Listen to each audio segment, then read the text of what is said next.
The following is produced by 5-Star Productions USA, which is solely responsible for its editorial content and is sponsored in part by a grant from Paul Mitchell Salon Hair Care.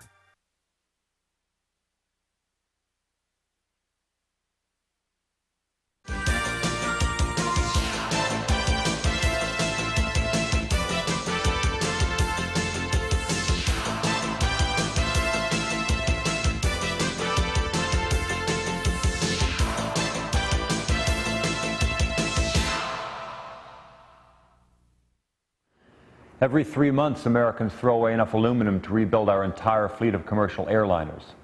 If you happen to live in a community where there is no formal aluminum recycling program, you can start your own. Simply crush and save your cans in a large carton or plastic bag. When it's full, take it to any recycling center listed in your Yellow Page directory. Believe it or not, these companies will pay you for your aluminum cans. I'm Ed Begley Jr. Join me this week on Today's Environment as we learn ways you can make positive environmental choices.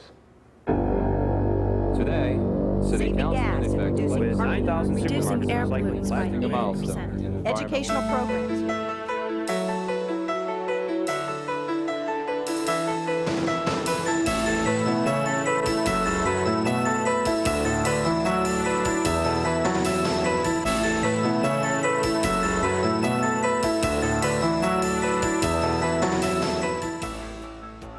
Now here's a simple idea that will help the environment and save you money. Instead of buying plastic liners for your trash can, use your grocery bags instead. Now let's look at another pressing environmental problem and see how it was solved. Located in the rolling countryside of Northern California are the geysers. These are hot springs that are a natural wonder to behold. The power and intensity of Mother Earth mysteriously appears, leaving us to wonder what other hidden marvels she has yet to show us. Man has found ways to use Earth's power sources, like geysers, to build upon his own strength and advance himself in the world of technology. These geysers are used to generate power at the 19 geothermal units owned and operated by the Pacific Gas and Electric Company. While this method of producing electricity requires no fuel and releases no emissions, there are some environmental setbacks. The steam and hot water found in geysers contains hydrogen sulfide, an odorous gas that smells something like rotten eggs. Workers at the geothermal plants add hydrogen sulfide abatement chemicals to take most of the smell away. The chemicals create fine sulfur particles that accumulate in the sludge held in these cooling tower basins. This byproduct needs to be removed periodically. Anywhere between 160 to 570 tons of it are removed from one cooling tower during a typical overhaul. The hydrogen sulfide and abatement chemicals contained in the sludge leave behind mercury and arsenic concentrations, making it a hazardous material. This meant tons of the mixture needed to be landfilled at a hazardous waste site. Pacific Gas and Electric began to rectify this problem by examining new disposal methods. The goal was to extract water from the sludge in an environmentally friendly manner. Various processes were tested. The sludge was vacuumed, spun, and air-dried, but first attempts at this were only marginally successful. The method producing the best results was the high-pressure squeezing technique. The Lorax company then introduced its own squeezing filtration process, which could reduce the plant's hazardous waste by 2/3 and produce much drier cakes with a simpler method. The sludge is pumped into stacks of sealed chambers. It's then compressed. The water, called filtrate, is drained through a filter cloth and into a collection chamber. It is processed, then put into a storage tank. The clean water is either re-injected into the ground or returned to the system for washing the filter cloths in between uses. The compacted sludge is blown with air until it transforms into a dry cake. The press opens up and the filter cloths advance, dropping the cakes into a storage bin. This automatic process takes about 10 minutes to complete a cycle, allowing one machine to process over 80,000 pounds of hazardous material in one 8-hour day. The Lorax filter press creates hard, dry cakes, which allows for a larger amount of concentrated hazardous waste to be packed into fewer bins. This reduces the amount of needed landfill space by over 65% and allows us to save on non-renewable resources like coal, oil, and gas by using these sources of geothermal steam. And we all breathe a little easier when it comes to air emissions and hazardous waste, our two leading environmental concerns. Many commercial air fresheners don't actually freshen the air. They simply deaden the nasal passages. Some of these even contain chemicals like ethanol and naphthalene. Instead, use herbal mixtures or vinegar and lemon juice to clear the air. Recently, Today's Environment visited a place where people are working to make our world a better place to live. Let's see what they found. Plastics. They've been used to make everything from cars, big and small, to carnations of all colors. But the use of plastics has expanded even more over the years to include margarine containers, disposable diapers, and dinnerware. Every year, an estimated 14.1 million tons of plastic end up in America's waste stream, much of it coming from packaging used for supermarket produce. Here in this Southern California town, the strawberry harvest is their livelihood. The plastic materials used to prepare their fields before planting and protect delicate strawberries from winter frosts are made from low-density polyethylene films. In the past, all of this plastic was sent directly to landfills after use, but not anymore. This is the Regenesis Plastic Recovery Facility in West Long Beach, California, run by the BKK Corporation. The plant receives baled plastic and recycles it into new, usable wrapping materials. A hydraulic guillotine slices off thin pieces of the bale. They travel to a shredder where they are further reduced to 1-inch chunks. The plastic is emptied from the bottom of the shredder and conveyed into a water wash channel where dirt and other contaminants sink to the bottom. The dirty water is completely recycled to be used again in the system. The plastics head to the granulator, where rotating knives cut it into smaller pieces. It's run through a screen, rinsed, and dried. The flakes weigh about 1.2 pounds per cubic foot. This system will process about 2,000 pounds per hour. Some of the flakes are compressed. Some are formed into pellets that will be used to make recycled wrapping for tomorrow's harvest. While strawberries renew themselves annually, trees take generations to grow to full maturity. Today, the continental United States has less than 5% of its original forests due to tree harvesting. BKK's Regenesis Wood Processing Facility transforms about 4,000 tons of wood waste into fuel for electrical power plants every month. The wood entering the plant consists mainly of construction debris and dunnage off the ships in the Long Beach and Los Angeles harbors. Several years ago, you would have probably seen this pile lying in a landfill. Today, the wood is shredded to power biomass and cogeneration plants in Northern California. New emissions control systems allow utilities to burn wood instead of oil, gas, or coal. This cuts down on the amount of fossil fuels needed to generate electricity. New studies are also underway to use wood waste in the production of paper products. They could then be recycled many times over. By utilizing the leftover products we once called garbage, we're saving landfill space and preserving our natural resources for tomorrow. About 50 million flea collars, which are made from pesticides, are used and thrown away each year. Although they may keep your pet free of fleas, they are harmful to the environment and may be the source of cancer and nerve damage in some animals. As an alternative, try adding some bruised yeast and garlic to your pet's food. It's cheaper and it works. Now let's see how another environmental problem is being addressed.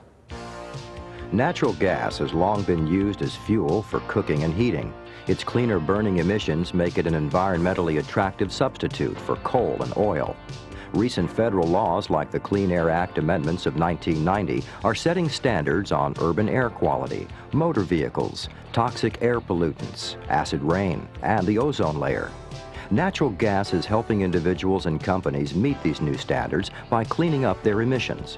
It's being used around the country as an alternative to coal and fuel oil for generating electricity at utility plants. It contains little, if any, sulfur or particulates, the two major pollutants from coal-fired electrical generating plants. Using natural gas instead of coal to power electrical plants cuts back on carbon dioxide, a leading greenhouse gas, by 50%. Companies and individuals are also switching to natural gas-powered vehicles to reduce harmful emissions. Carbon monoxide, a poisonous gas released from exhaust emissions, is reduced by as much as 90%. And carbon dioxide, the leading greenhouse gas, is cut by 30%. U.S. military bases are converting to natural gas for heating purposes, as are breweries to pasteurize beer, and hospitals to fuel incinerators and dispose of contaminated medical waste. Natural gas is fed through main pipelines to businesses and utilities. The utility disperses it to homes and businesses throughout its area. In central Missouri, residents and businesses can now utilize natural gas thanks to Vesta Energy Company and its sister company, Missouri Pipeline Company. In 1989, Missouri Pipeline Company completed a project which built a new natural gas pipeline into St. Louis.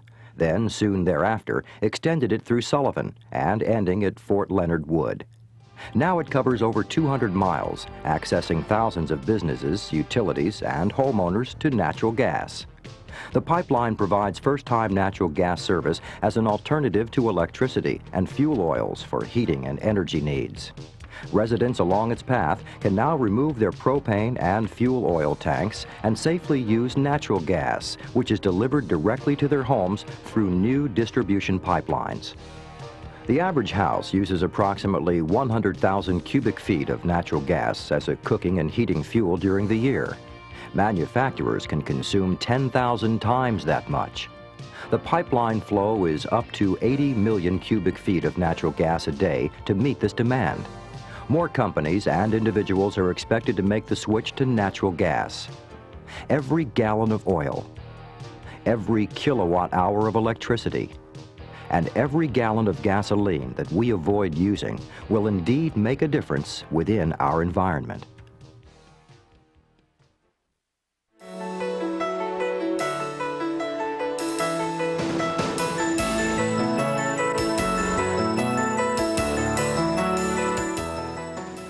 Your garage is like most. You probably have a lot of half-filled paint cans, motor oil, lubricants, and lawn care products. They are all hazardous materials and should never be thrown away with your normal garbage. To properly dispose of these things, call your local sanitation department or waste removal company to get specific instructions on what to do with these hazardous materials. Let's now turn our attention to the solution of another environmental problem.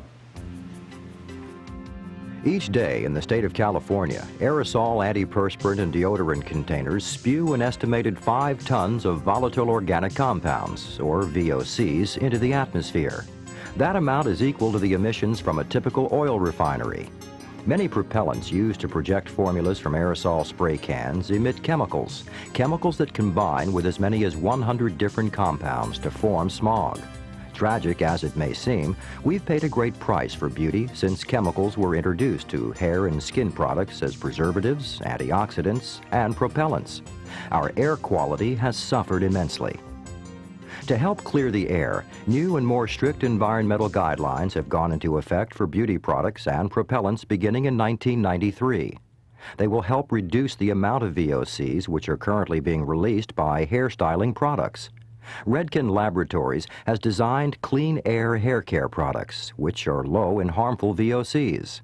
Much of their packaging is fabricated from 25% post-recycled plastics, and most of the company's boxed products and shipping cartons are made with recycled materials.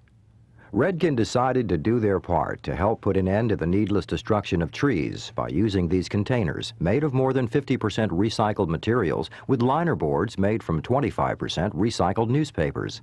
But an even better case scenario is to avoid making new packaging, whether it's recyclable or not. In response to this, the new CAT system products can be refilled in participating salons, helping to keep packaging out of landfills. When a customer's conditioner begins to run out, all they have to do is go to the salon for a refill that costs significantly less than buying a whole new bottle. The refills contain an antibacterial agent which is needed to ensure easy and safe salon refilling. This means less waste is generated, and that means less space will be used at landfills, and less energy will have to be generated at recycling facilities. The company has done more than devise programs for its customers. It's encouraging employees to reduce, reuse, and recycle as well. Their staff have formed an in-house ecology committee whose goal it is to study the issues and create environmental strategies that can be used by employees on a daily basis. The team recently designed and distributed desktop sorters to fit on each employee's desk. Their paper waste is sorted and taken to an on-site recycling center. By buying recycled products that don't contribute to pollution, and by reusing our packaging more than a few times, and by applying these principles at home and at work, we can help ourselves and our world grow more beautiful every day. Rather than cart your lawn clippings off and have them placed in a landfill, consider getting a mulching lawn mower. These mowers chop up the clippings into a fine mulch that actually helps to keep your grass healthy. Here's a solution to another environmental concern. When most of us think of pollution, we tend to think of billowing smoke, oil spills, and garbage on roadways. It wasn't until syringes began washing up on the New Jersey shoreline in 1988 that medical waste was also recognized as a threat to our environment. Those working in the medical field, without question, are at a higher risk of contracting hepatitis and AIDS due to the exposure they face every day.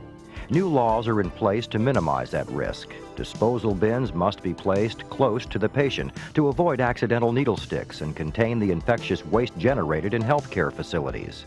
Medical waste is usually disposed of in one of two ways: by incineration or landfilling. Both of these options have a negative impact on the environment. If not properly designed and operated, incinerators can release noxious chemicals, toxins, and dioxins when chlorinated plastics in the medical waste are burned to kill any germs. Hospitals sometimes send their waste off-site to regional facilities serving many different hospitals. But the greater majority of hospitals have their own incinerator on-site. Many of these hospital incinerators do not have air pollution control equipment to clean up the emissions before they're sent up the stack and released right into the environment. Now, Biomedical Waste Systems is going one step further and recycling a large portion of the refuse. Every week, the company collects the disposal bins in hospital rooms and doctors' offices and replaces them with new recycled containers. The filled receptacles are placed into a locking security cage that the service representative wheels from floor to floor. Truckloads of medical waste will be transported to the recycling facility in Reserve, Louisiana. Here, the cages can be taken off the trucks, dumped, and the waste containers are run through a system where they're washed, rinsed, disinfected, and air-dried. Biomed's medical waste can also be transported to the Continuous Feed Autoclave, or CFA. The CFA does more than sterilize instruments and medical waste. It also shreds it into small particles for recycling. This new autoclave is a self-contained continuous process that moves the particles through an internally heated screw conveyor. The waste is pressurized and heated at 220 degrees for 30 minutes. This kills even the most difficult germs, leaving the waste completely sanitized. Water evaporated during this heating process is condensed back to its original form. The air is run through a series of filters that clean the air and reduce the amount of harmful emissions normally associated with incinerators. Metals and plastics are separated. Metals used in the medical field are made up of stainless substances which are highly valued as recyclable materials. The plastics will be retrieved and made into new reusable containers. This decreases the amount of waste going to incinerators and produces a safer environment. The cutting edge of technology, helping to make our world a safer place to live. These plastic rings, which are used to hold 6 packs of soda and beer, are becoming a serious threat to birds. One way or another, they've been finding their way into the oceans, bays, and rivers. Diving birds like pelicans get them caught around their necks or beaks. When this happens, it's a death sentence. So make it a habit to cut the rings to eliminate this condition. In this next segment, we'll see how one company is dealing with another environmental issue. Rubber came to America just before the turn of the century, providing us with new products like erasers, rubber bands, and tires, just to name a few. But since rubber does not biodegrade, most of it is still around today in landfills across the nation. Over 100 years of rubber waste has accumulated, tires being the worst offender. Each year, Americans throw out 220 million tires, posing a major fire and smoke pollution hazard and taking up millions of cubic yards of landfill space, if they even make it to the legal dumps. Now, industries are turning yesterday's trash into valuable resources used to create all sorts of new applications. Highway and transportation workers in New York City have laid rubber on well-driven roadways to help reduce the amount of accidents occurring in the area. Hard raised delineators made by American Rubber Tech from 100% recycled rubber were bolted onto 2 exit ramps on the Brooklyn-Queens Expressway. This experiment was conducted to see if motorists would be less likely to stray from their lanes, thus avoiding accidents. These traffic control devices are also used to provide highly visible, clearly marked lane identification for drivers, cyclists, and pedestrians during rainy weather and at night. By putting recycled rubber products to use, we conserve resources, reduce harmful waste, and help eliminate the possibilities of sparking destructive fires in tire dumps throughout the U.S. Old, worn-out tires are also being made into floor coverings for other industrial and commercial applications, and wheelchair ramps to comply with new laws requiring increased handicapped access. The usual construction materials of concrete and steel are being replaced by 100% recycled rubber. This saves aggregate and steel from being mined and finds an environmentally friendly alternative to tire landfilling. Neighborhoods are being beautified too, with vandal-resistant playground safety mats also made entirely from recycled rubber. Here in Germany, the Gummi Meyer Company develops the technologies used at American Rubber Tech. It transforms used rubber into speed bumps, safety markers, and ramps on European roadways, as demonstrated at the 1992 Barcelona Olympics. This new technology will also be used to help guide pedestrian and automobile traffic during the 1996 Olympics, which will be held in Atlanta, Georgia. Rubber is one of the most durable materials available for building road accessories, and in some cases, even roads themselves. By making tires as useful under cars as they are on them, we're stretching every valuable use without really making any sacrifices at all, as we continue to strive for new technologies in the drive for a cleaner environment. Leaking refrigerants from air conditioners are partly responsible for the destruction of the ozone layer. If you have a problem with your home air conditioner, don't simply have it recharged without first fixing the leak. A competent service company can help you decide if the unit should be repaired or replaced with a newer, more energy-efficient system. I'm Ed Begley Jr. Join me again next week on Today's Environment for more creative solutions to some tough problems. Air and water are the fluids of life. We know now that we are poisoning the air we breathe, as well as the water we drink or we use for irrigation. Rainforests are rapidly disappearing. But who is going to pay for the mistakes? Our descendants, innocent kids belonging to future generations.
If you know of any interesting environmental success stories, call us at 407-997-9800.